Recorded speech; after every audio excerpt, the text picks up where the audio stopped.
selalu berusaha menyimpan sesuatu yang bisa membawa manfaat, baik untuk dirinya, untuk anak cucunya, maupun untuk keluarganya, untuk masa kini dan masa depannya.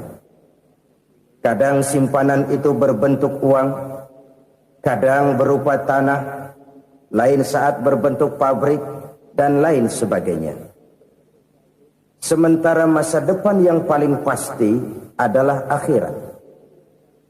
Jika untuk masa depan dunia kita rela memeras keringat, membanting tulang, pergi pagi dan pulang petang, menyimpan uang, menyimpan tanah, menyimpan pabrik, pernahkah kita merenung jika satu saat kiamat datang, kita dibangkitkan dari kubur masing-masing, berdiri di padang mahsyar untuk mempertanggungjawabkan seluruh kegiatan hidup kita di dunia ini, lalu kita akan menuju ke alam akhirat. Sudahkah kita mempunyai simpanan untuk akhirat kita? Pada pertemuan kali ini saya ingin menyampaikan sebuah hadis di mana Rasulullah sallallahu alaihi wasallam bersabda, "Arba'un min kanzil jannah." Simpanan sorga ada 4 macam. Yang pertama, ikhfa'us sadaqah, menyembunyikan sedekah. Saudara-saudara kaum muslimin, sebagaimana yang kita maklum bahwa Allah Subhanahu wa taala melebihkan sebagian rezeki dari kita terhadap yang lain. Ada yang kaya, ada yang setengah kaya, ada yang miskin, ada yang setengah miskin, dan selanjutnya. Ada yang gajinya kecil tapi penghasilannya gede. Ada yang penghasilannya gede tapi nggak punya gaji. Ada juga yang memang gajinya gede dan penghasilannya gede. Kelebihan rezeki merupakan sunnatullah dan tidak harus membuat kita merasa lebih dari yang lain. Bahkan sebaliknya, kelebihan itu harus membuat kita ringan tangan untuk menolong mereka yang memang memerlukan pertolongan. Kalau saudara diberikan ilmu, maka pertanyaan akhirat cuma satu: ilmumu kau amalkan untuk apa? Kalau saudara diberikan umur yang panjang, pengadilan akhirat juga bertanya satu: umurmu kau habiskan di mana? Tapi kalau saudara diberikan harta, pengadilan akhirat akan bertanya 2: hartamu kau dapat dari mana? Kau belanjakan kemana? Dari mananya ditanya dan kemananya juga ditanya. Oleh karena kita akan dimintakan pertanggungan jawab, maka amanah yang bernama harta ini harus kita gunakan dengan sebaik-baiknya. Ada penggunaan yang merupakan kewajiban, itu zakat namanya. Ada penggunaan yang sewaktu-waktu, itu infak namanya. Ada yang lebih sewaktu-waktu lagi, dan itu sedekah namanya. Zakat dia terikat oleh haul dan nisab, oleh putaran batas waktu dan ukuran dari harta itu sendiri. Sedangkan infak terikat oleh situasi dan kondisi perekonomian seseorang. Sedangkan sedekah tidak terikat dengan apapun. Dalam kondisi seperti apapun kita bisa melakukan sedekah dengan yang terkecil sekalipun. Sampai-sampai Rasulullah sallallahu alaihi wasallam mengajarkan, la tahqiranna minal ma'rufi syai'an walau an talqa akhaka biwajhin talik. Atau ada hadis, tabassumuka fi wajhi akhika laka shadaqah. Senyumanmu kepada temanmu adalah sedekah. Jadi untuk melakukan sedekah tidak harus dalam berbentuk uang.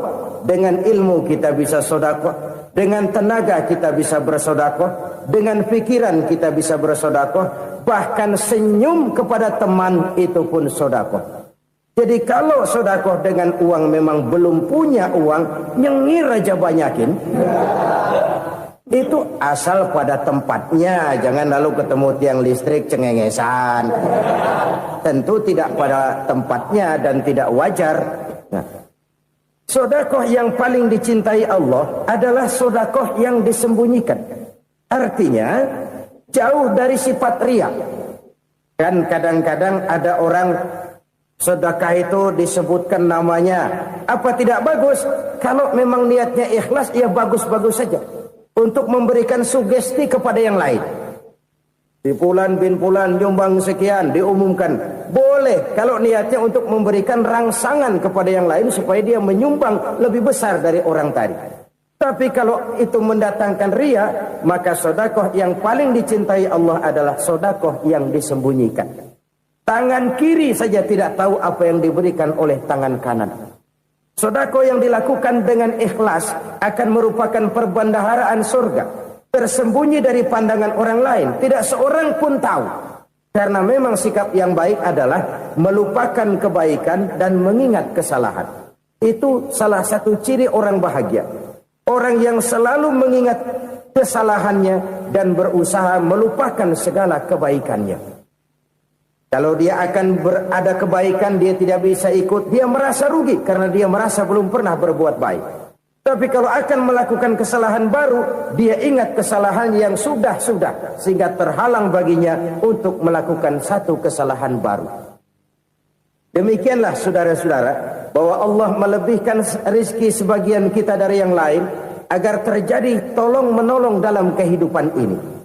Jadi kesenjangan yang nature, kesenjangan yang alami, itu sunnatullah. Ada yang kaya, ada yang miskin, ada yang kelas menengah. Nah, kenapa lalu sekarang kita berusaha mengentaskan kemiskinan? Oleh karena adanya kesenjangan struktural.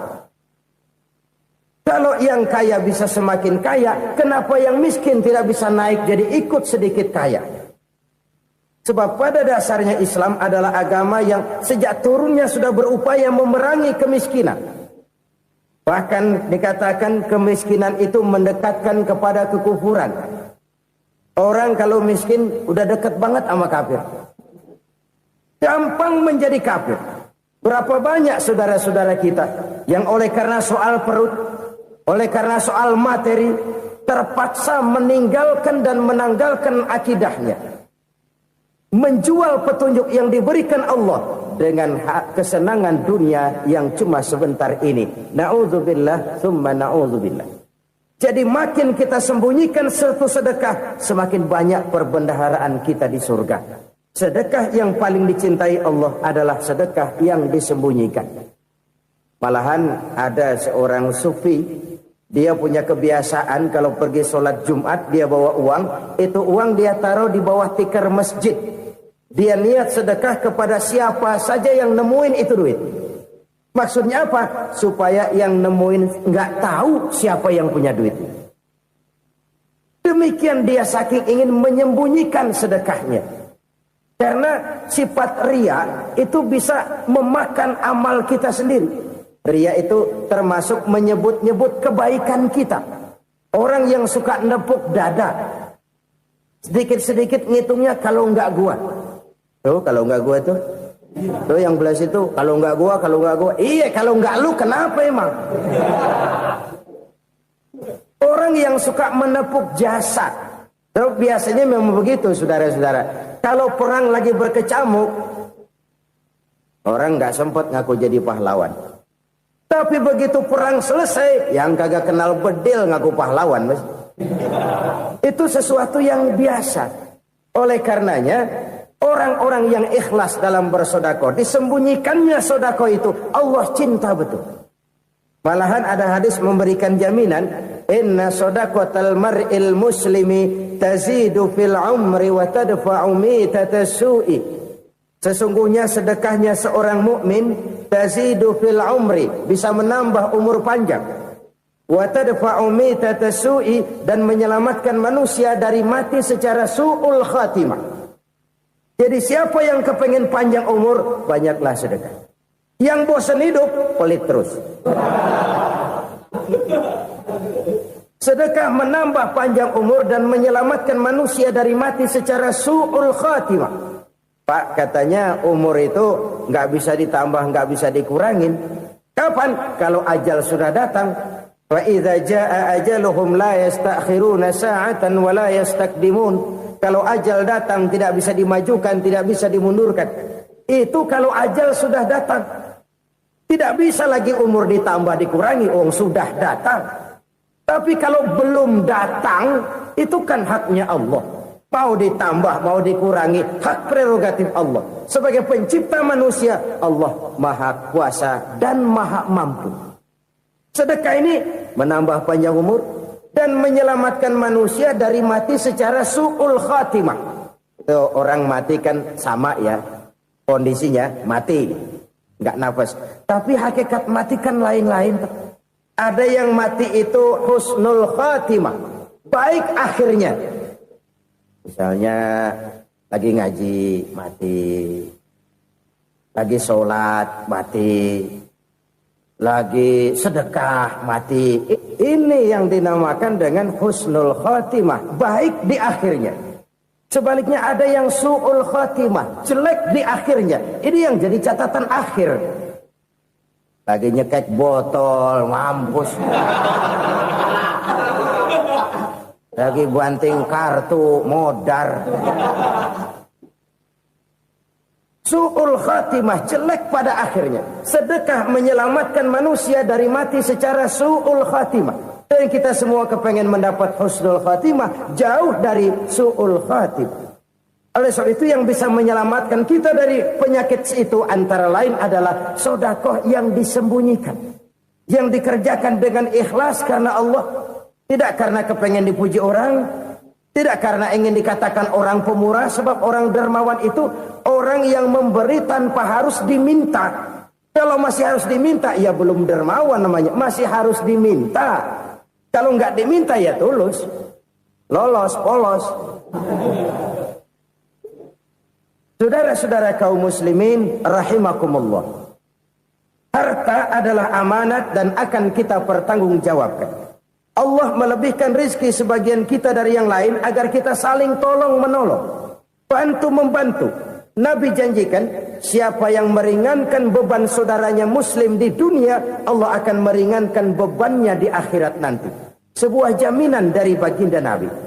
Si orang yang kita bantu barangkali tidak bisa membalas, Allah yang akan membalas lewat jalan lain yang tidak pernah kita sangka-sangka. Ada orang tanya, Pak, ini ada orang nyumbang masjid sambil marah-marah, bagaimana? Saya bilang sumbangannya aja ambil, marahnya jangan.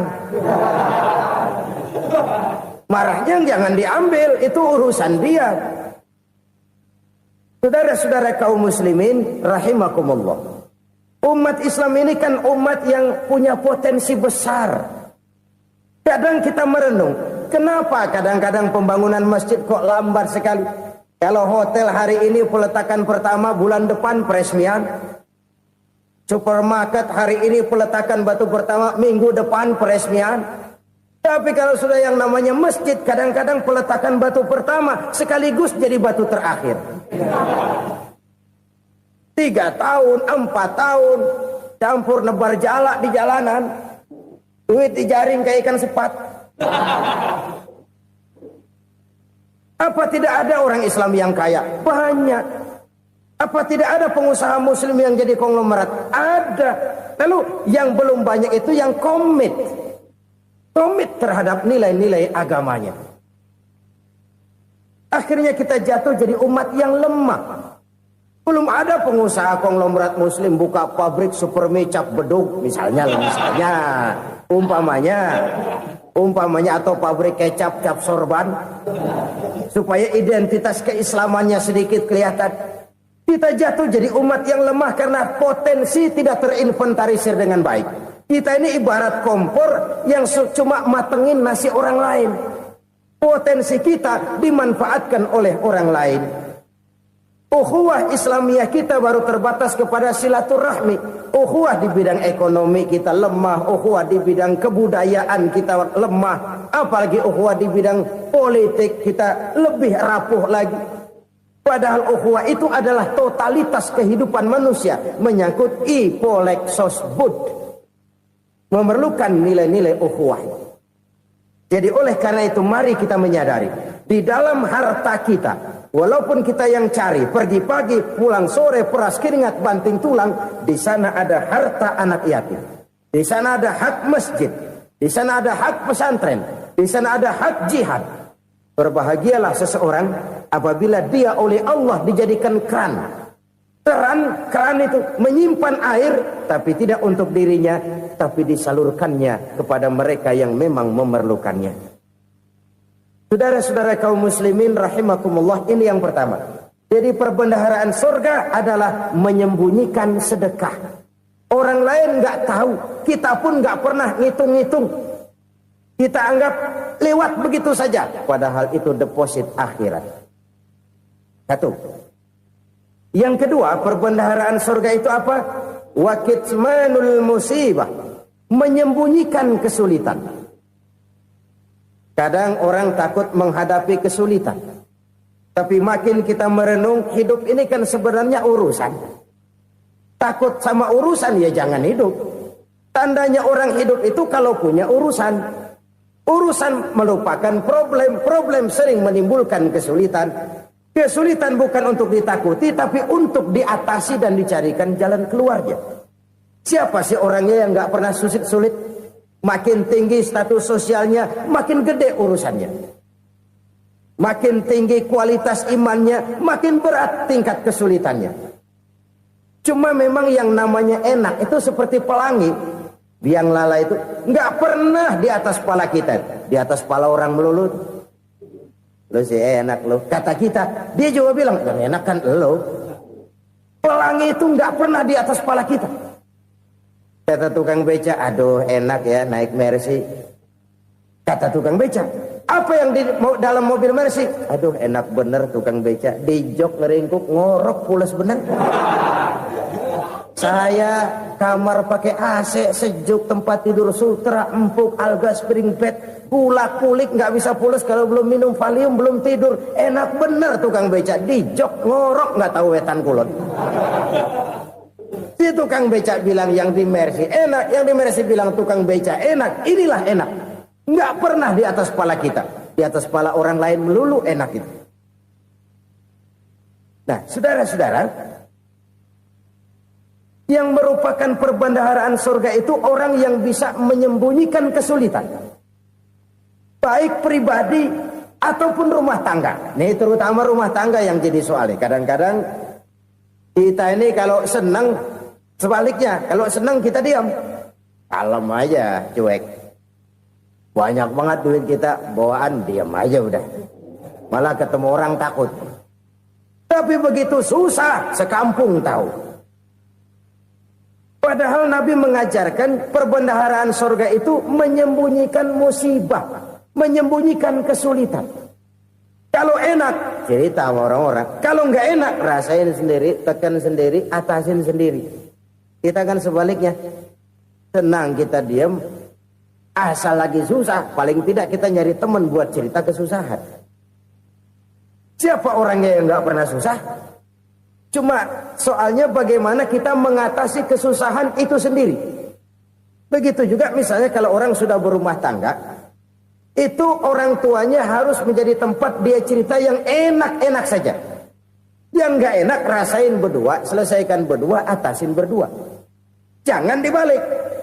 Asal senang diam, giliran susah saja. Maknya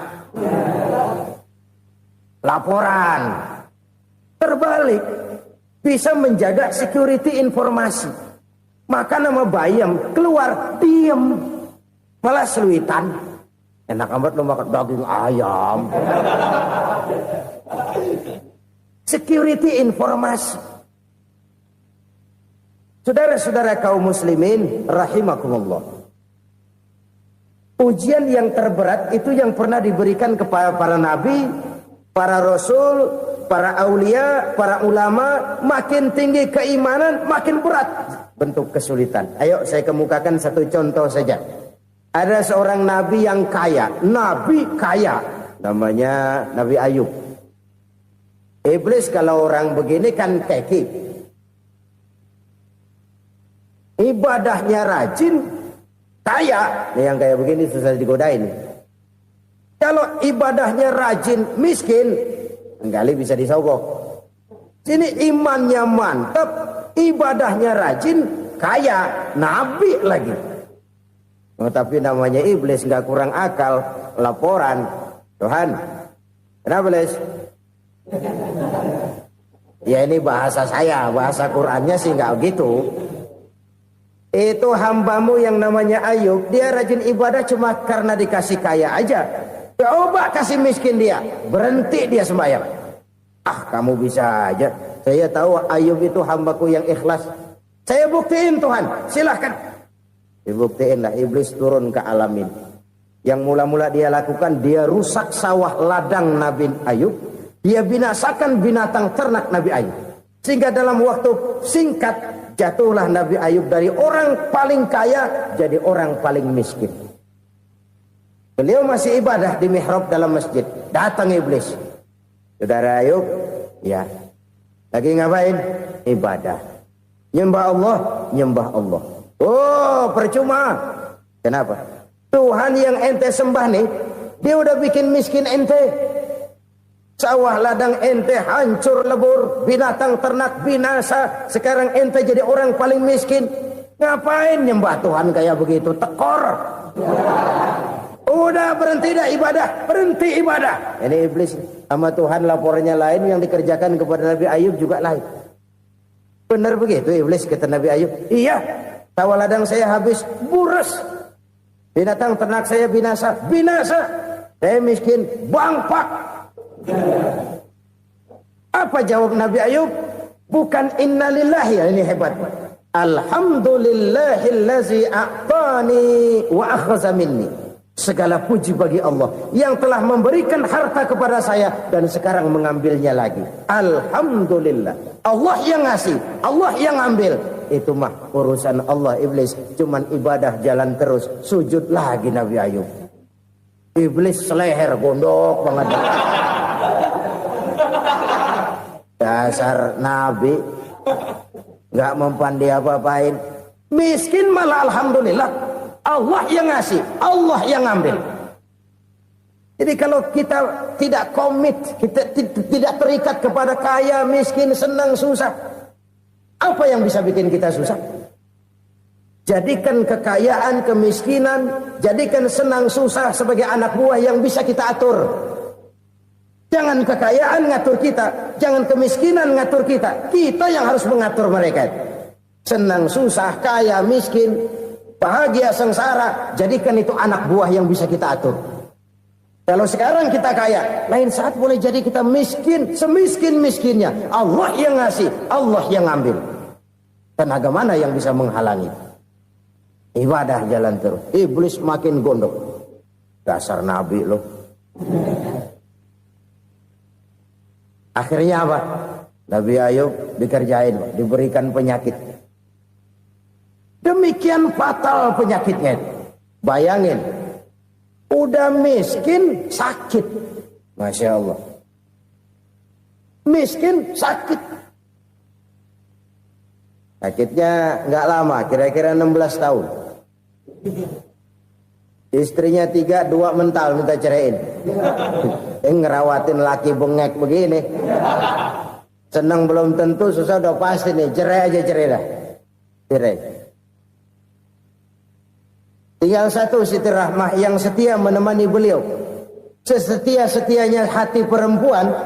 Satu saat Siti Rahmah bilang, "Bang, iya, abang kan Nabi, Bang. Lalu, namanya Nabi kan doanya jarang meleset, Bang. Maksud kamu minta kenapa sih sama Tuhan biar abang sembuh, baik dah, Bang?" Siti Rahmah, iya. Saya sakit berapa tahun sih dah? 16 tahun, Bang. Sebelum ini saya sehat berapa tahun? Ya kira-kira 60 tahun, Bang. Nah, coba ente banding-bandingin, Rahmah. Saya dikasih sehat 60 tahun. Dikasih sakit 16 tahun. Sudah nggak sabar. Mau doa kepada Allah minta sembuh. Saya malu. Malu kepada Allah. Diuji dengan yang luar biasa seperti ini. Tidak mengganggu stabilitas kehambaannya. Dia tetap menghamba kepada Allah subhanahu wa ta'ala. Saudara-saudara kaum muslimin rahimakumullah. Kunci menghadapi kesulitan itu apa? Allah jelaskan dalam satu ayat, wa basyiris sabirin alladzina iza asabathum musibah qalu inna lillahi wa inna ilaihi raji'un. Gembirakan orang-orang yang sabar Siapa mereka itu?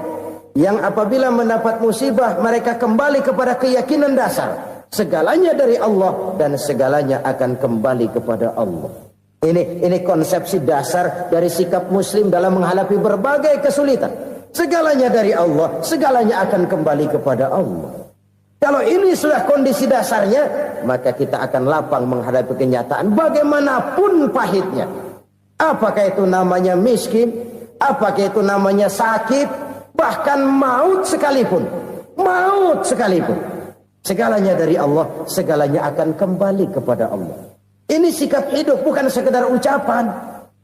Kita kadang-kadang menjadikannya sebagai ucapan. Mulutnya sehingga berhenti, innalillahi wa inna ilaihi rajiun, tapi nangisnya terus gerung-gerungan. Bukan itu, ini kesadaran moral. Kalau segalanya dari Allah, segalanya kembali kepada Allah, kan sebenarnya cuma nunggu giliran.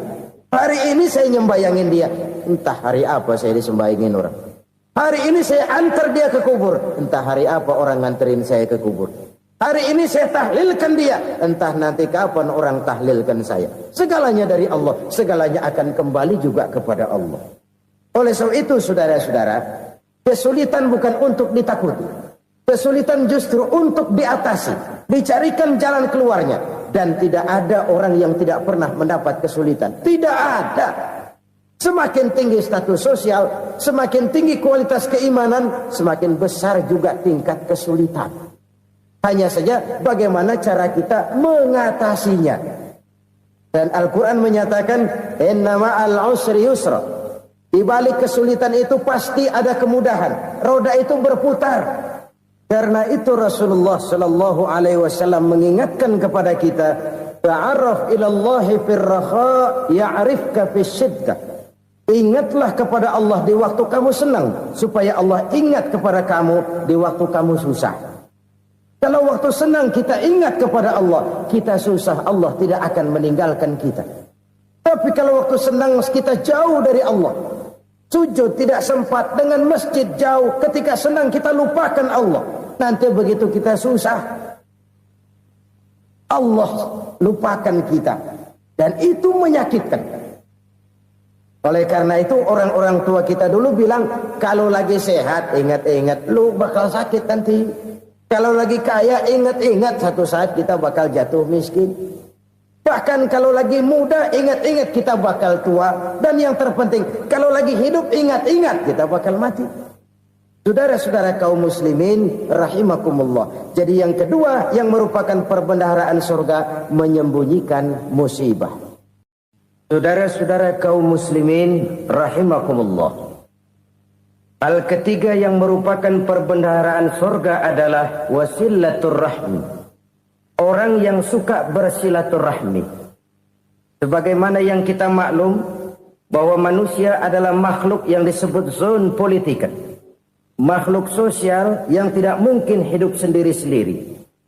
Betapa dan siapapun kita memerlukan orang lain. Bodoh betul manusia kalau tinggal di tengah masyarakat tapi tidak mau bermasyarakat. Merasa hebat sendiri, pintar sendiri, gagah sendiri, kaya sendiri. Mungkin kalau mati juga ngubur sendiri. Jangankan kita di sini, di sorga saja Nabi Adam waktu sendirian bengong melulu, ngondar mandir.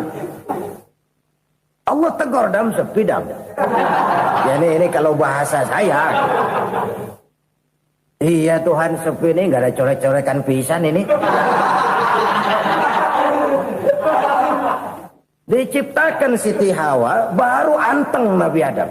Itu di surga. Cobalah.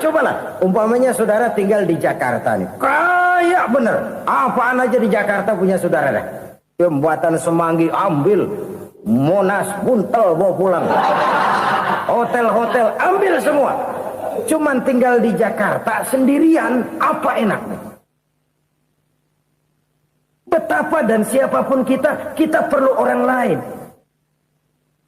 Tidak ada seorang pun yang bisa memenuhi kebutuhan hidupnya secara sendiri-sendiri. Nah, Islam telah menyelamatkan manusia dari ras diskriminasi. Mengikat manusia dengan persaudaraan yang berlandaskan kepada akidah. Karena itu dianjurkan bersilaturahmi.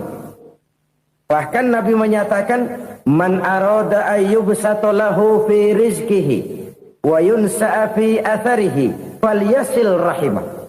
Siapa yang kepengen diluaskan rezekinya dan dipanjangkan usianya, banyaklah ia bersilaturahmi. Siapa yang kepengen dimudahkan rezekinya, hendaknya ia banyak bersilaturahmi. Kalau banyak teman, kesulitan kan paling tidak ada tempat cerita. Udah susah, sendirian kita pikirin diri, nggak ada tempat tukar pikiran. Cepet banget sama bengek. Dilawan sendiri. Nah, secara makro kita bisa berkata, tidak mungkin ada kemenangan kalau tidak ada kekuatan. Tidak ada kekuatan kalau tidak ada kesatuan dan persatuan. Tidak mungkin ada kesatuan dan persatuan tanpa semangat silaturahmi. Kalau umat Islam mau menang, dia harus kuat. Kalau umat Islam mau kuat, dia harus bersatu. Kalau umat Islam mau bersatu, dia harus membudayakan silaturahmi ini. Bahkan sampai-sampai kata Nabi, kalau bisa cari nilai tambah. Apa? Silman qata'ak. Bersilaturahmilah kau kepada orang yang marah denganmu. Masya Allah, indahnya ajaran agama kita. Orang yang marah pun kepada kita, kata Nabi, kalau bisa bersilaturahmilah kepadanya. Kepada orang yang marah itu. Di situ nilai tambah. Cuman jujur nih hadis, ngucapinnya gampang, ngamalinnya yang berat banget. Orang marah sama kita, kita disuruh silaturahmi. Ada apa malu? Lu marah, ada gue marahan lagi. Gue pikirin. Saudara-saudara kaum muslimin rahimakumullah. Tapi ini yang diajarkan, bahkan ini yang dicontohkan oleh baginda Rasul. Bagaimana begitu mudah, misalnya satu saat Abu Jahal ini ngatur strategi bagaimana bikin Muhammad celaka. Dia gali lubang di depan tempat tidurnya. Dia tutupin daun korma. Terus dia panggil seseorang, ke sini. Kasih tahu Muhammad, pamannya sakit keras, minta ditengokin. Berangkat orang ini ke sana. Muhammad, labbaik. Pamanmu sakit keras, dia minta ditengokin. Baik, saya akan datang menjenguk beliau. Berangkatlah Nabi ke rumah Abu Jahal tanpa prasangka apapun. Abu Jahal udah pasang stil, selimut 3 rangkap setengah dipakai, persis kayak orang meriang. Tapi sembari ngintip dari balik selimut, begitu Muhammad buka pintu, nah masuk perangkap nih. Muhammad jalan menuju tempat pembaringan. Makin lama makin dekat, makin lama makin dekat, makin dekat ke lubang yang dipasang oleh Abu Jahal itu. Dalam hati Abu Jahal, terus dah jatuh, mampus dah lo ini. Mampus lo hari ini nih. Apa yang terjadi? Malaikat Jibril datang. Muhammad, pamanmu cuma pura-pura sakit. Di depan tempat tidurnya ada lubang perangkap supaya kamu jatuh ke situ. Sudah, kamu pulang. Balik kanan Nabi. Sudah hampir jatuh ke lubang, balik kanan, pulang. Bayangin kecewanya Abu Jahal. Muhammad dikit lagi, Muhammad dikit lagi. Enggak paman, saya pulang aja. Emosi bangun dari tempat tidur, enggak sadar kalau lagi pura-pura sakit. Lompat ngejar Nabi, dia lupa dengan lubang yang dia gali. Serak, nyemplung sendiri ke dalam lubang.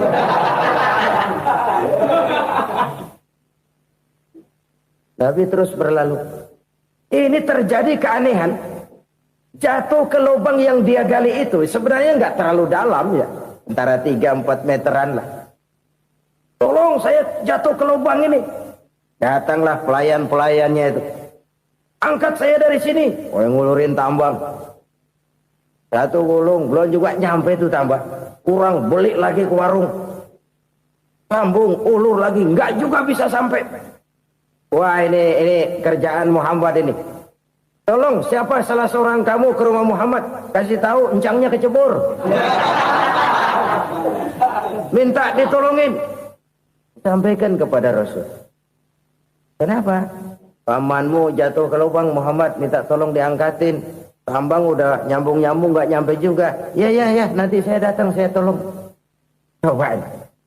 Nyata-nyata orang berniat jahat mau mencelakakan dia. Datang dia menolong. Ini yang disebut air tuba dibalas air susu ya ini. Bukan sebaliknya. Air tuba dibalas air susu.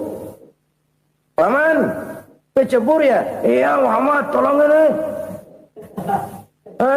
Pegang tangan saya. Nabi ulurkan tangannya. Nyampe. Dipegang oleh Abu Jahal. Diangkat ke atas. Sampai atas. Apa kata Abu Jahal? Sihirmu memang hebat Muhammad. Udah ditolongin dikata sihir. Yang enak kita kemplang kan itu orang begitu. Urusan apa? Tapi inilah akhlak. Kalau bisa kamu bersilaturahmilah dengan orang yang marah kepadamu sekalipun. Orang marah kita tetap baik. So, kalau kita berbuat baik sama orang yang memang baik, rasanya sih biasa-biasa aja. Orang baik kita baik lagi. Ya draw aja, belum ada nilai tambah di situ.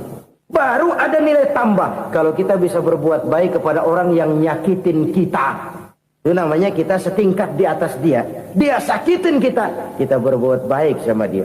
Dia pelit sama kita, kita baik sama dia. Dia marahin kita, kita deketin dia. Di situ kita punya nilai tambah. Jadi siapa yang ingin diluaskan rezekinya kata Nabi dan dipanjangkan umurnya, hendaklah ia banyak-banyak bersilaturahmi. Sederhana sebenarnya silaturahmi, tapi silaturahmi membangkitkan semangat kesatuan dan persatuan. Kesatuan dan persatuan melahirkan kekuatan. Dalam matematika 1 ditambah 1 pasti 2. Tapi di tengah masyarakat 1 orang takut ditambah 1 orang takut, hasilnya jadi 2 orang setengah berani. Kenapa setengah berani? Karena udah berdua. Tadi pan takut sendirian. Kalau dia kumpul turu-turu takutlah jadi berani. Kita yang lemah, kita yang tidak berdaya, kita yang miskin, kalau mau kompak bersatu, apa yang nggak bisa kita kerjain? Apalagi tinggal di kota besar, pilihan cuma 2. Bertahan atau minggir. Bertahan atau minggir. Untuk bisa bertahan harus mampu bersaing. Untuk mampu bersaing harus punya keahlian. Keahlian harus ditunjang dengan pendidikan. Ditambah oleh kekompakan sebagai umat. Udah miskin mencar mulu, orang injak kita. Orang nggak pandang urusan apa yang malu.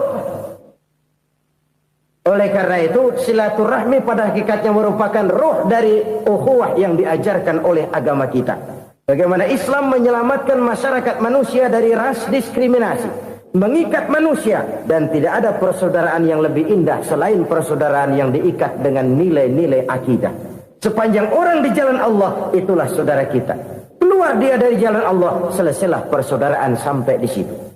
Karena itu, kalau ingin menyimpan sesuatu di surga, banyaklah bersilaturahmi. Datang ke rumah ini, datang ke rumah itu, dan lain sebagainya.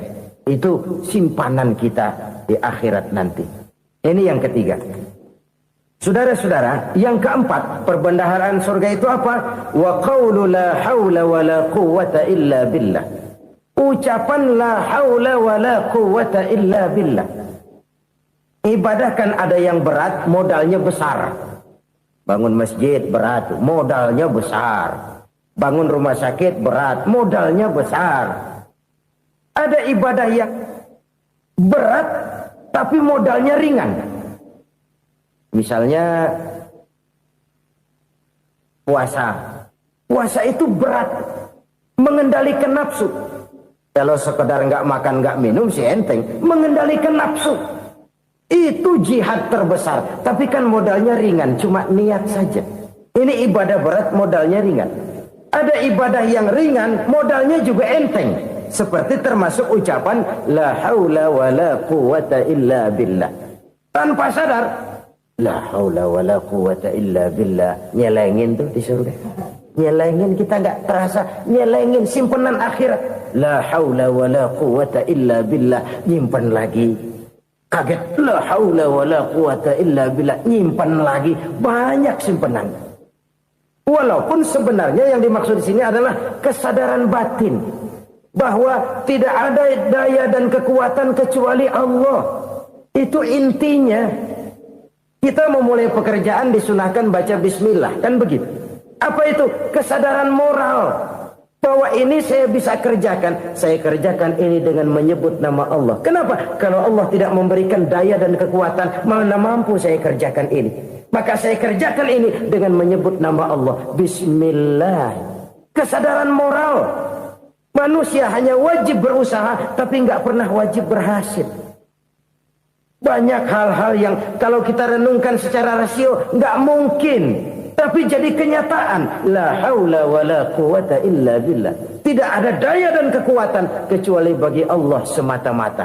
Kesadaran moral akan kelemahan dan keterbatasan makhluk bernama manusia.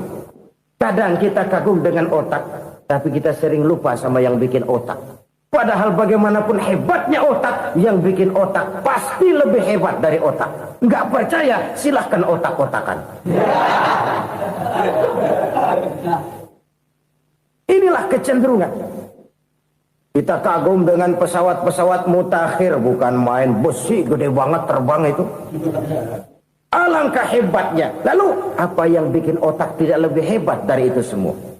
Kita puji laut. Apa yang bikin laut tidak lebih hebat dari laut itu? La haula wa la quwata illa billah. Tidak ada daya dan kekuatan kecuali Allah. Apa yang bisa kita lakukan? Kalau tidak karena daya dan kemampuan yang diberikan oleh Allah kepada kita.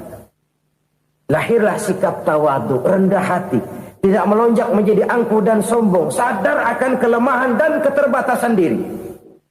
Sebagai makhluk yang diciptakan oleh Allah subhanahu wa ta'ala. Jadi satu sisi ini ucapan yang berpahala. La haula. Jadi wiridan. Pada sisi lain ini kesadaran moral.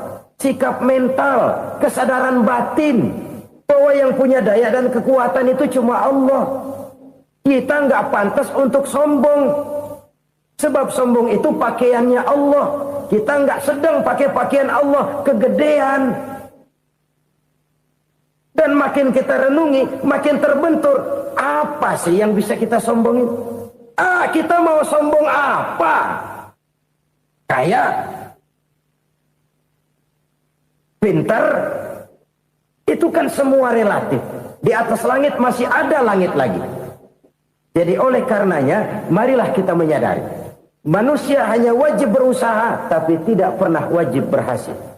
Yang berusaha saja tidak wajib berhasil, apalagi yang tidak berusaha.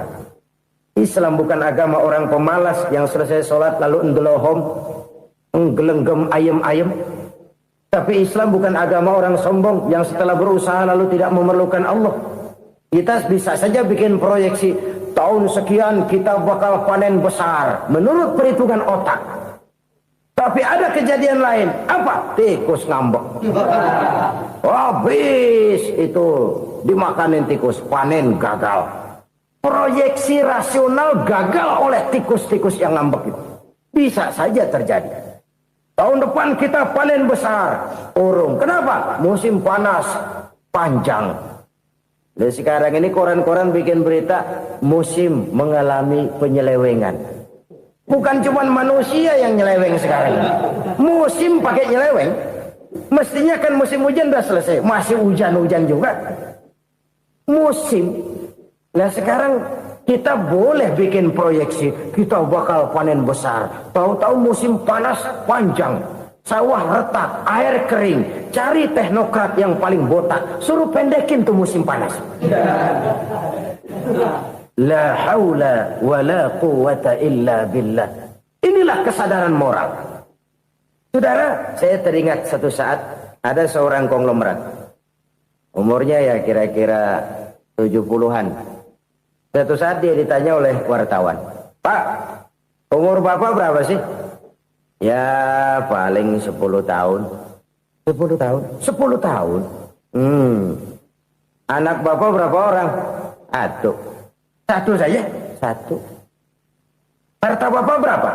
Ya paling-paling bangsa 7 juta kali. 7 juta? Iya. Pak, kenapa Bapak bohongi saya? Bapak punya buku biografi.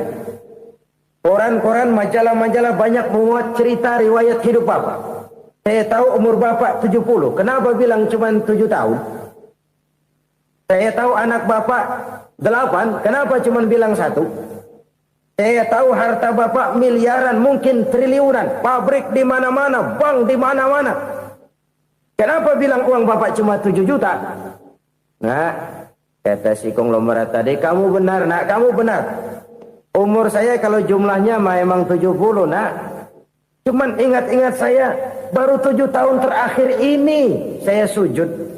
Baru 7 tahun terakhir ini saya berusaha dekat dengan Allah. Saya laksanakan perintahnya, saya jauhi larangannya. 7 tahun inilah rasanya yang ada nilainya di hadapan Allah. Yang 63 tahun matong, kelabu, kelem umur gue. Habis untuk maksiat, untuk munkarat. Maka ketika ditanya tadi, umur saya 7 tahun itu. Oh begitu Pak. Oh iya. Lalu anak Pak. Anak bapak kan 8. Kenapa bilang cuma 1?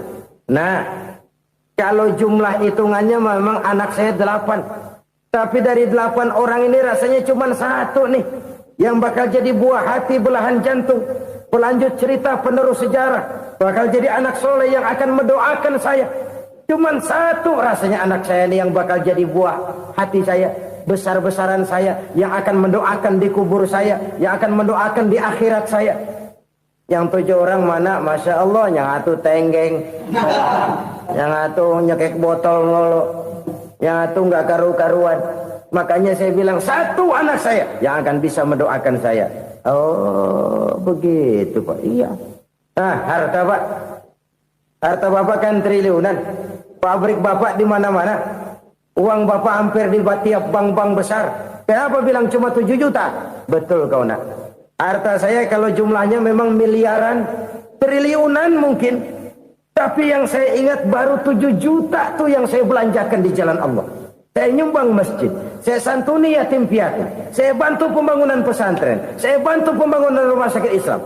Itu yang akan saya bawa pulang ke akhirat, yang 7 juta itu. Yang triliunan itu nanti akan diperebutkan oleh anak-anak saya sebagai waris saya. Jadi harta saya 7 juta itu yang bakal nemenin saya di akhirat. Yang akan saya bawa pulang jadi teman saya. Saudara-saudara kaum muslimin, jangan-jangan orang tua itu adalah kita-kita ini. Jangan-jangan kita-kita ini adalah orang tua itu. Jangan-jangan itu potret dari diri kita masing-masing. Dari sekian umur yang diberikan Allah, berapa tahun yang ada nilainya di hadapan Allah? Dari sekian anak-anak yang merupakan amanah, berapa yang akan mendoakan kita sebagai orang tuanya menjadi anak soleh? Dari sekian banyak harta yang diberikan Allah, berapa yang akan kita bawa pulang menghadapnya nanti, yang kita belanjakan di jalan Allah? Ini sebuah potret kehidupan. Karena itu kita kembali kepada la haula wa la quwwata illa billah. Kita wajib berusaha, kita wajib berikhtiar. Selebihnya, segala daya dan kekuatan hanya milik Allah saja semata-mata. Satu kesadaran batin dari setiap pribadi muslim. Setelah ia berusaha dan berikhtiar, ia menyerahkannya kepada Allah Subhanahu wa ta'ala. Jadi, satu sisi ini merupakan wiridan ucapan yang mengandung pahala. Pada sisi lain, ini merupakan sikap batin dari seorang muslim di dalam ia menghadapi realitas kehidupan ini. Saudara-saudara kaum muslimin, rahimakumullah. Kalau ini kita jadikan satu basis kehidupan, maka ini akan menyelamatkan manusia dari kemungkinan tergelincir menjadi orang yang lupa diri dan lupa darat. Sebab itu Imamul Ghazali berpesan, jadidis safinah fa innal bahra amiq wa khuziz zad fa inna safara ba'id wa khaffifil hamla fa innal hamla sadid. Perbarui selalu kapalmu karena lautan sangat dalam. Bawa bekal yang banyak karena perjalanan ini sangat jauh. Ringankan beban karena kebanyakan beban akan menyakitkan. Alangkah indah kalimat ini, alangkah dalam makna yang terkandung di sana. Perbarui selalu kapalmu karena lautan sangat dalam. Apa artinya ini? Jaga mentalmu baik-baik. Pelihara imanmu baik-baik karena hidup penuh cobaan seperti lautan. Kita kalau berlayar di lautan kan kadang-kadang tenang, angin bertiup sepoi-sepoi basah. Jika malam datang bintang gemintang bertabur menghias cakrawala. Rembulan memantulkan sinarnya dengan indah. Dalam keadaan begitu berlayar enak.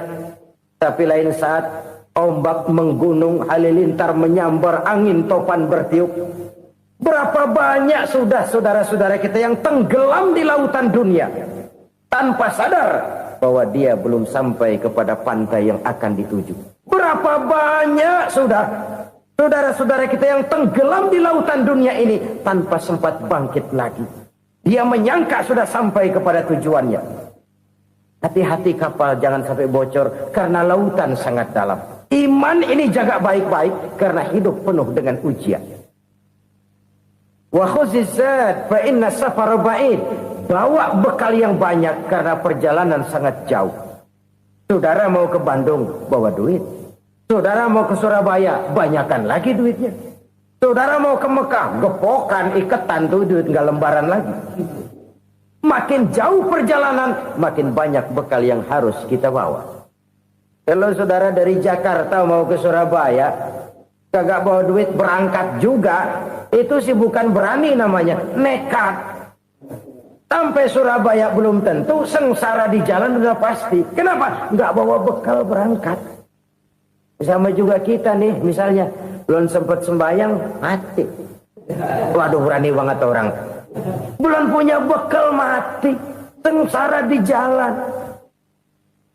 Atau bekal tidak cukup. Dari Jakarta saudara mau ke Surabaya, bawa duit 500 perak. Paling jauh Cikampek nyampenya itu. Paling jauh itu. Antara jauhnya perjalanan dengan bekal yang saudara bawa tidak seimbang. Hidup ini perjalanan panjang. A walking tour.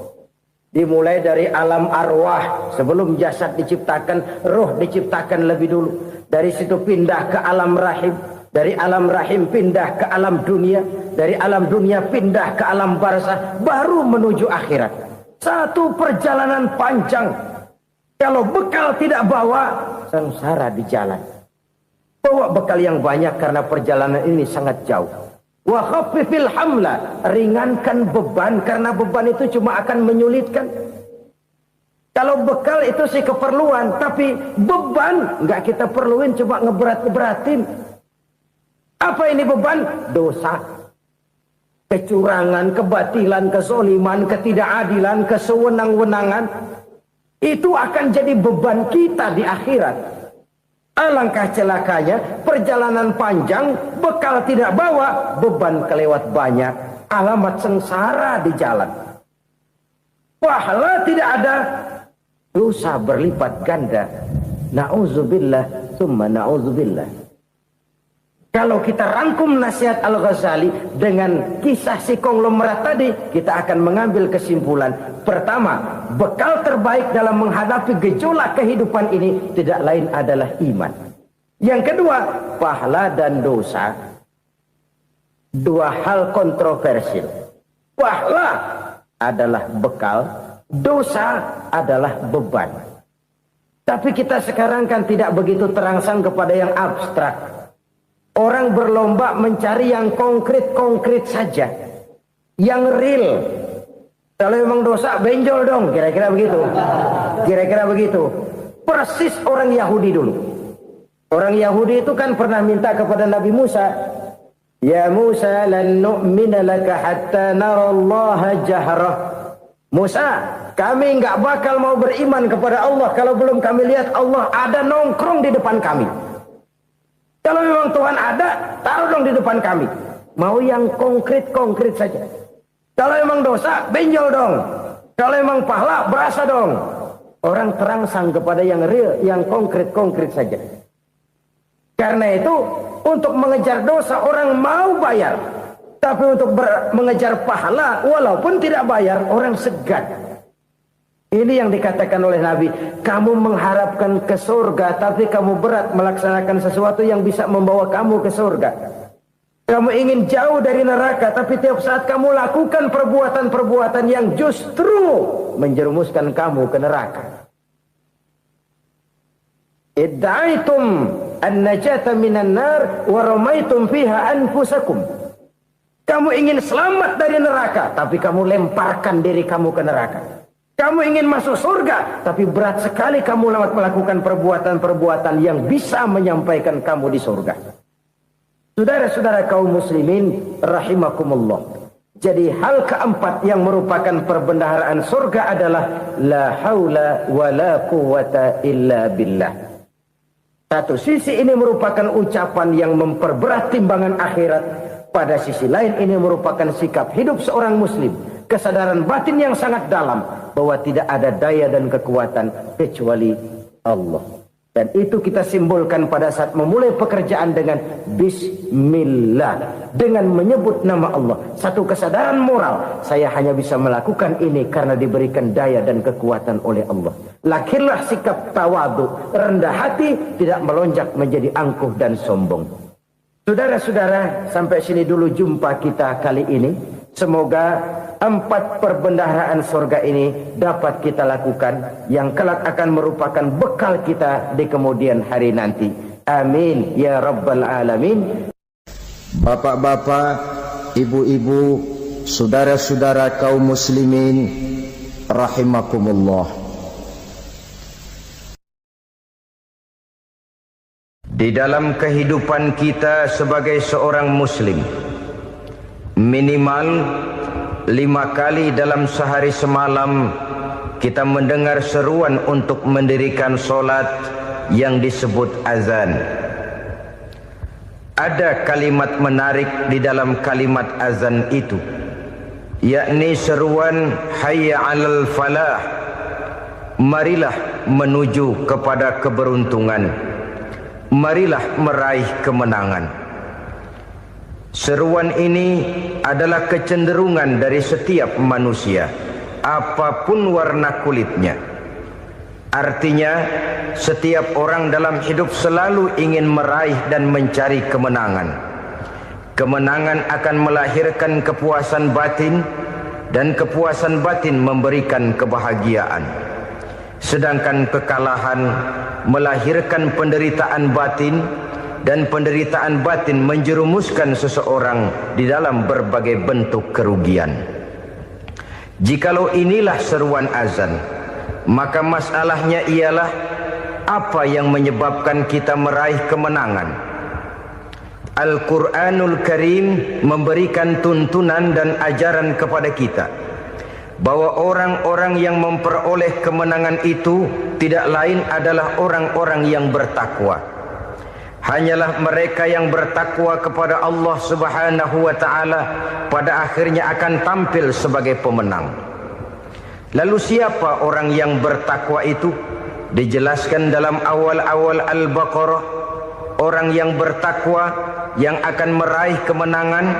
Pertama, allazina yu'minuna bil ghaib, yaitu orang-orang yang beriman kepada yang gaib. Percaya bahwa ada alam yang gaib, alam yang abstrak, alam yang tidak bisa dijangkau oleh salah satu daripada panca indera kita.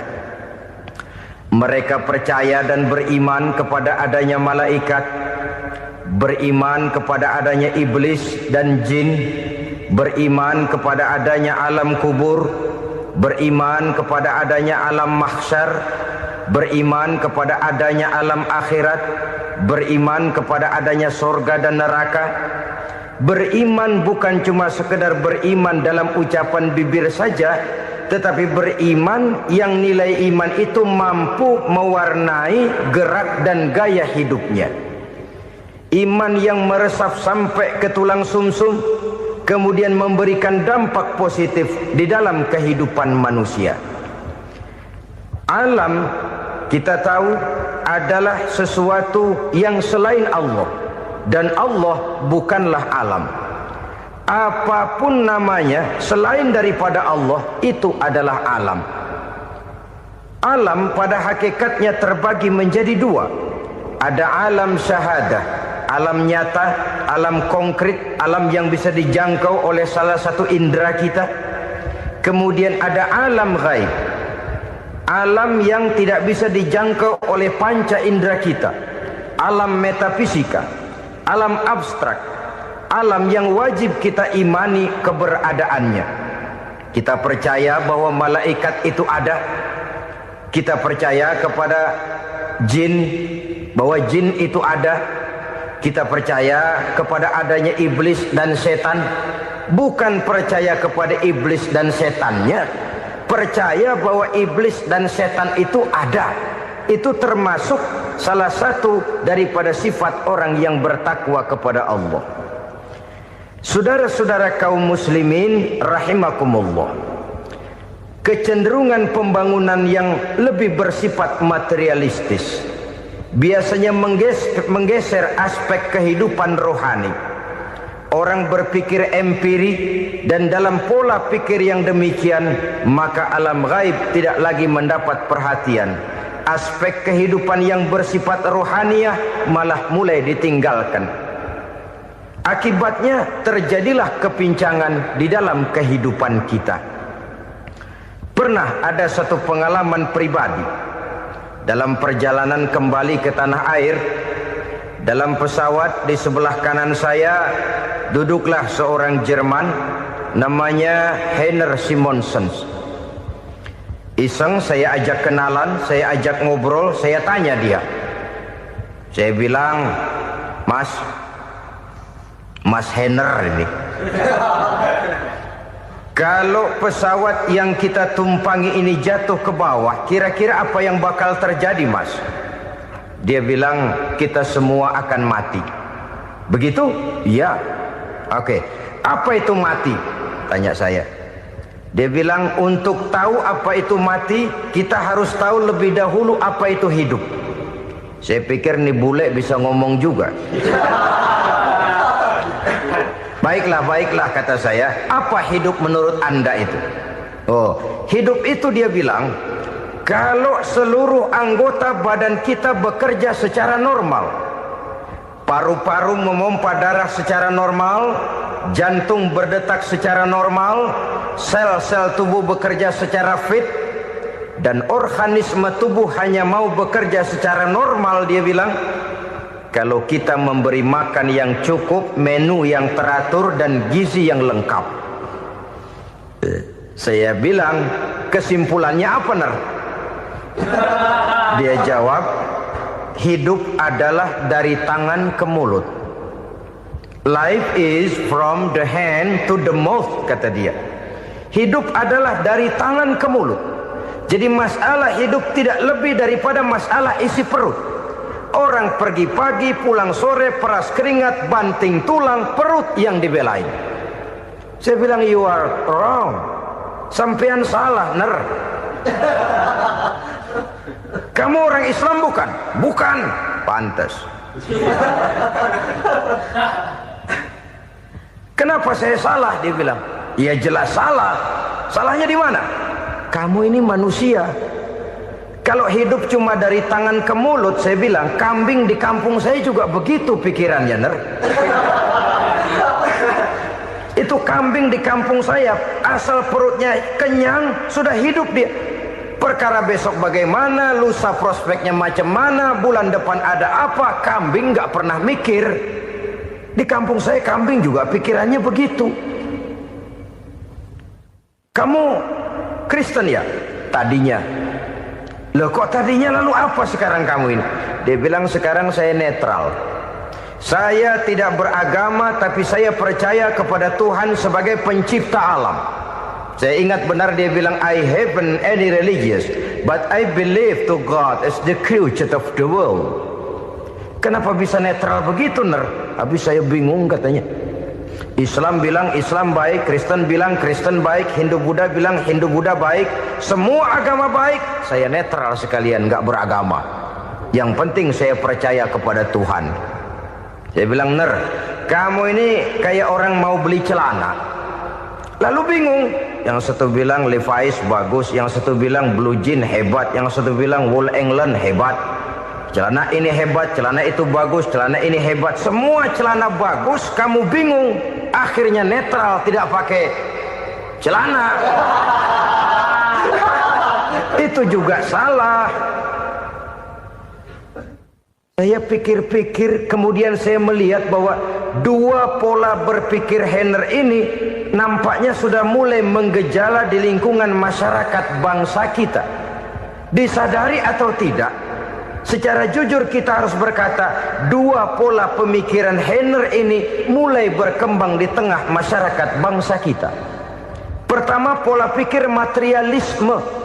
Hidup adalah dari tangan ke mulut. Masalah hidup tidak lebih masalah isi perut. Itu yang perlu dibela, dan disitulah arti kehidupan. Pergi pagi, pulang sore, peras keringat, banting tulang untuk mempertahankan perut. Kalau sudah kemari cara orang berpikir, maka buat apa percaya kepada yang gaib? Untuk apa sholat? Untuk apa puasa? Untuk apa zakat? Untuk apa menghadiri majelis taklim? Tanpa kepercayaan kepada yang gaib, hidup berjalan menurut alur empiris dan materialis. Kalau sudah ke sana cara orang berpikir, biasanya orang lalu cenderung menghalalkan segala cara. Hanyalah orang yang percaya bahwa akhirat ada. Hanyalah orang yang percaya bahwa alam kubur itu ada. Hanyalah orang yang percaya bahwa malaikat itu ada, hidupnya akan lebih terarah dan terkendali. Karena kepercayaan kepada yang gaib, yang merupakan fase daripada kehidupan setelah hidup yang sekarang ini, mewarnai gerak pribadi seseorang di dalam dia melakukan kegiatan hidupnya. Pola berpikir materialisme, disadari atau tidak, mulai menggejala di lingkungan masyarakat bangsa kita. Hidup tidak lebih dari urusan tangan ke mulut, mulut ke tangan, tangan ke mulut. Asal perut sudah kenyang, hiduplah sudah. Perkara bagaimana prospek hari yang akan datang, bagaimana akhirat, tidak jadi persoalan. Ini yang oleh Nabi diperingatkan, ad-dunya sijnul mu'min wa jannatul kafir. Dunia adalah penjara bagi orang beriman dan surga bagi orang kafir. Dulu di zaman Belanda hadis ini pernah disalah tafsirkan, disalah artikan, digunakan sebagai senjata untuk mengkebiri dan membuat impoten umat Islam. Sudahlah umat Islam gak usah macam-macam, kata Belanda. Dunia ini kan penjara buat orang Islam, surga buat orang kafir. Di penjara jangan bertingkah.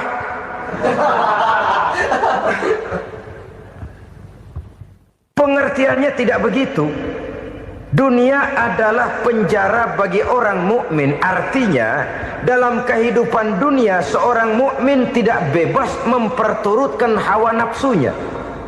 Di penjara hawa nafsunya itu. Sebaliknya, surga bagi orang-orang kafir. Buat orang kafir, surgalah dunia ini. Mereka bebas memperturutkan hawa nafsunya. Dilarang tidak terlarang, dicegah pun tidak tercegah. Mereka hidup menurut alur bisikan nafsu mereka sendiri. Kemudian bila ajal datang, maut merenggut nyawa, selesailah surganya sampai di situ. Maka bagi orang-orang yang tidak percaya kepada adanya akhirat, kepada adanya alam gaib, surganya sebatas umurnya. Sekali lagi, surganya sebatas umurnya. Bila umur selesai, ajal pun datang merenggut nyawa, selesailah sudah surganya sampai di situ. Alangkah pendeknya perjalanan orang-orang yang tidak percaya kepada alam gaib ini. Bagi kita mukmin, jikalau kita mampu memenjarakan hawa nafsu, kita bisa bahagia di dunia ini. Dan Islam memang tidak menyuruh kita sengsara di dunia. Raih dunia, kejar dunia, gapai dunia sebagai alat untuk mencapai kebahagiaan di akhirat nanti. Hidup adalah satu perjalanan panjang yang terbentang sejak kita terlahir dari alam rahim sampai kepada alam akhirat nanti. Andai kata kita gagal meraih kebahagiaan di dunia, toh kita masih punya akhirat. Tapi jangan jadi dalil yang melemahkan semangat. Biarin dah kita di dunia kebelangsak, yang penting akhirat. Akhirnya dunia benar-benar kebelangsak. Bagaimana dunia ini bisa kita raih, dan bagaimana meraih dunia untuk menunjang kepentingan akhirat nanti. Yang kedua, dari pikiran Heiner yang saya lihat menggejala di lingkungan masyarakat bangsa kita, timbulnya manusia-manusia netral.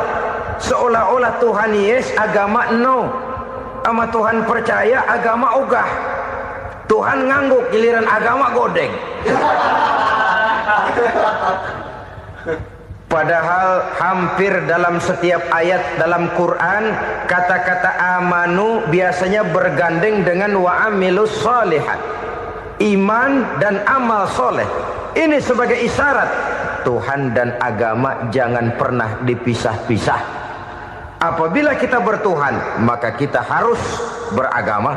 Apabila kita beragama, maka agama itu harus bersumberkan dari Tuhan yang kita imani itu.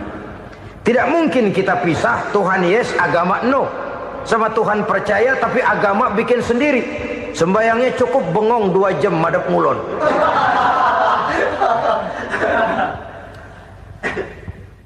Saudara-saudara kaum muslimin rahimakumullah. Jadi dengan demikian, agama yang kita akui merupakan unsur mutlak di dalam pembangunan sekarang ini, merupakan bagian dari kehidupan yang menuntun kita bahwa di balik alam nyata ini, di balik alam syahadah ini ada alam gaib. Dan mudabbir, murabbi, yang mengatur, yang menguasai, yang memelihara baik dia alam nyata, baik dia alam gaib, tidak lain adalah Allah Subhanahu wa ta'ala. Di sana ada satu super power, satu maha kekuatan yang kita perlu bersandar kepadanya. Sebagai makhluk nyata yang hidup di alam nyata, berbuatlah secara nyata sebagaimana harusnya kita berbuat. Karena Islam jelas bukan agamanya orang pemalas. Islam jelas bukan agamanya orang yang mengajarkan setelah selesai sholat boleh duduk, nggelenggem ayam-ayam, ndelohom, menghitung bintang di langit sambil menunggu keajaiban. Tidak. Islam adalah agama yang mengajarkan apabila sholat sudah selesai kamu kerjakan, bertebaranlah di permukaan bumi, cari karunia Tuhanmu. Jangan hidup berpangku tangan menunggu keajaiban. Karena hidup bukan undian. Jangan berharap untung besar tanpa mau peras keringat. Tapi di sebalik itu toh kita juga harus yakin bahwa di sisi usaha nyata yang kita lakukan ada satu super power, satu maha kekuatan gaib yang menentukan berhasil dan tidaknya usaha kita. Kepercayaan kepada hal semacam inilah yang mendorong kita untuk mempunyai sandaran vertikal, agar jikalau usaha ini berhasil kita tidak lupa diri dan lupa daratan. Jikalau usaha ini gagal kita tidak putus asa dan buruk sangka, tidak cupik pandangan dan sempit hati, tapi mampu melihat persoalan dengan kacamata putih sambil husnuzon kepada Allah Subhanahu wa ta'ala. Kita percaya malaikat itu ada. Ada yang namanya raqib dan atid, mengawasi gerak hidup kita sampai kepada gerak hati kita. Ini memberikan sugesti agar kita berhati-hati. Tidak sejengkal tanah pun kita bisa berlindung dari pengawasan raqib dan atid. Ada munkar nakir yang akan menyoal kita di alam kubur. Ada malaikat Malik, penjaga neraka. Ada malaikat Ridwan yang menjaga surga. Kita percaya kepada adanya jin. Kita percaya kepada adanya setan, iblis. Percaya kepada adanya, bukan mempercayai si setan, si iblis lalu menjadikannya sebagai teman. Tidak. Percaya bahwa mereka itu ada dan merupakan makhluk Allah yang gaib, yang diciptakan Allah Azza wa Jalla. Kepercayaan kepada alam gaib memberikan motivasi terhadap gerak lahir manusia, sehingga dengan motivasi kepercayaan kepada yang gaib, gerak lahir jadi lebih terarah, jadi lebih terpelihara. Pernah seseorang bertanya, "Pak, apakah adanya akhirat bisa dibuktikan secara ilmiah?" Saya bilang tidak bisa, tidak bisa. Kenapa? Karena yang berangkat nggak pernah pulang kemari lagi. Kalau dia pulang kemari bisa kita tanya bagaimana enak di sono. Cuma secara moral saya katakan, lebih beruntung orang yang percaya kepada akhirat daripada yang tidak. Sekarang saudara percaya akhirat ada, lalu saudara baik-baik di dunia, sholat, puasa, zakat, menolong orang lain, menebarkan kebajikan. Saudara mati, andai kata akhirat tidak ada, toh dalam hidup saudara sudah berbuat baik. Paling tidak nama saudara akan dikenang sebagai orang baik. Sebaliknya, saudara percaya, kata saya, bahwa akhirat tidak ada, lalu hidup semau-maunya, tenggelam dalam maksiat dan munkarat, menentang Allah, tidak mau ruku dan sujud. Lalu saudara mati, kemudian akhirat ada, ayo mau apa? Bekal tidak punya. Jadi secara moral lebih beruntung orang yang percaya kepada adanya akhirat daripada yang tidak percaya. Dan itu alam gaib yang tidak bisa dibuktikan secara eksat. Jangankan untuk membuktikan seperti itu, dalam kehidupan sehari-hari saja yang kita rasakan tidak selalu berbentuk toh. Angin, bagaimana sih bentuknya angin? Kita tidak tahu. Merah, buktinya kalau dikerok merah. Yang merah itu kulit, yang kulit kita bukan anginnya. Sakit, rasa sakit itu ada, tapi bagaimana bentuk sakit kita nggak pernah tahu. Kalau kita makan cabai pedas, bagaimana bentuk pedas itu tidak ada, tapi rasa ada. Bentuk pedas hijau, cabainya bukan pedasnya. Tidak semua yang kita rasakan bisa kita gambarkan dalam bentuk yang konkret. Oleh karena itu, sekali lagi bahwa kepercayaan kepada alam yang gaib mampu memberikan satu sugesti yang menata kehidupan seseorang lebih lurus, lebih terarah, dan lebih terkendali. Maka wajar kalau kepercayaan kepada yang gaib mengantarkan seseorang untuk meraih kemenangan. Kenapa? Dia percaya kepada yang gaib, bahwa akhirat ada, bahwa alam kubur ada, bahwa pertanggungan jawab itu ada. Maka dia lalu tidak hidup saenae udele dewe gitu loh.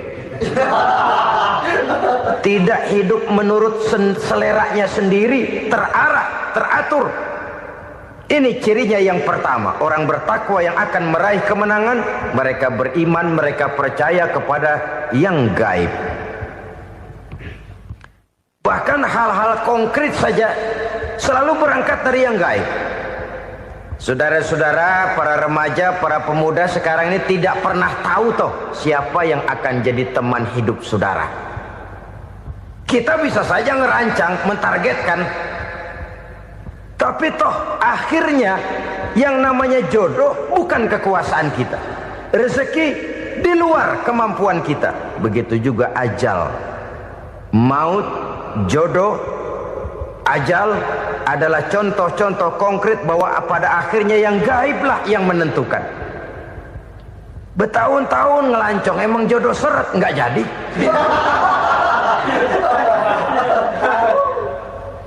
Begitu kenal baru setengah malam nginep ditangkap hansip kan.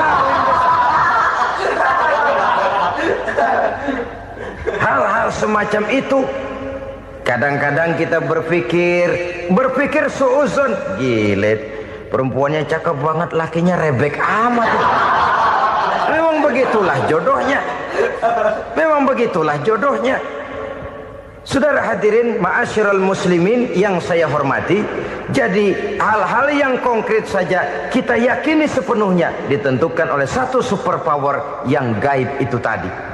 Dari sanalah segala ketentuan itu berangkat dan kesanalah segalanya akan kembali. Maka kepercayaan kepada yang gaib meluruskan gerak hidup seseorang dan itu akan mengantarkan dia kepada meraih kemenangan. Satu.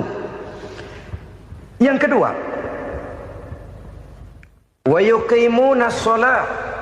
Orang bertakwa yang akan meraih kemenangan itu adalah orang-orang yang mendirikan sholat. Kenapa sholat mengantarkan orang untuk meraih kemenangan? Yang jelas, inna sholata tanha anil fahsya'i wal munkar. Sholat mampu mencegah manusia dari perbuatan keji dan munkar. Banyak filsafat hidup yang terkandung di dalam sholat ini. Sejak kita wudhu sampai kita menghadap ke arah kiblat, sampai kita melakukan gerak-gerak sholat, bacaan-bacaan yang ada di dalam sholat, lalu sampai kepada mengucapkan salam. Banyak filsafat hidup yang terkandung di dalam sholat. Umpamanya saja, setelah takbiratul ihram mulai kita dengan sholat dalam posisi berdiri, diajarkan dalam kitab-kitab fikih agar kita melihat ke arah tempat sujud. Ini kan filsafat kehidupan. Kalau kamu sholat dalam posisi berdiri, lihat tempat sujud. Jangan sholat mata jelalatan, sebab nanti bisa mengurangi kekhusyuan. Jadi wajar kalau yang dikatakan bahwa yang paling afdol adalah shaf yang di depan. Kenapa? Secara harfiah pengertiannya akan lebih mengundang kekhusyuan. Kenapa? Kalau kita di shaf paling depan di masjid umpamanya paling banter kita lihat tembok. Tapi kalau kita shaf di tengah atau di belakang, orang-orang di depan kita pun akan kelihatan. Yang bajunya loreng, yang bajunya genggang, yang bajunya macam-macam. Kita lihat, kadang-kadang kita pikirin, ada yang bajunya bolong. Kita sholat tapi dalam hati, nih orang bajunya robek yang nggak tahu apa. Ada saja hal-hal yang mengusik kekhusyuan kita. Oleh sebab itu diajarkan dalam posisi berdiri, lihat, arahkan pandangan matamu kepada tempat sujud. Ini kan filsafat kehidupan. Maksudnya apa? Kalau lagi diri lihat dong tempat sujud. Kalau udah di atas ingat dong sama yang bawah. Kalau sudah tinggi ingat dong dari mana kamu berangkat. Kalau sudah berkuasa bantu dong yang lemah. Kalau sudah kaya santuni dong yang miskin. Kalau sudah alim bimbing dong yang awam. Ini filsafat kehidupan. Dalam posisi berdiri kau lihat tempat sujud. Ini akan melahirkan kepekaan sosial di mana seseorang mau tahu kepada orang lainnya. Bagaimanapun kaya kita, tinggi pangkat dan jabatan kita, jikalau hidup hanya untuk kepentingan perut sendiri saja, rasanya belum membawa manfaat di dalam kehidupan kita. Tapi efek yang tertinggi sesungguhnya, sholat mencegah manusia dari perbuatan keji dan munkar. Perbuatan keji dan munkar walaupun kelihatannya mendatangkan uang, membawa keuntungan, tapi itu keuntungan semu, keuntungan sementara. Dengan menipu orang lain kita bisa dapat untung,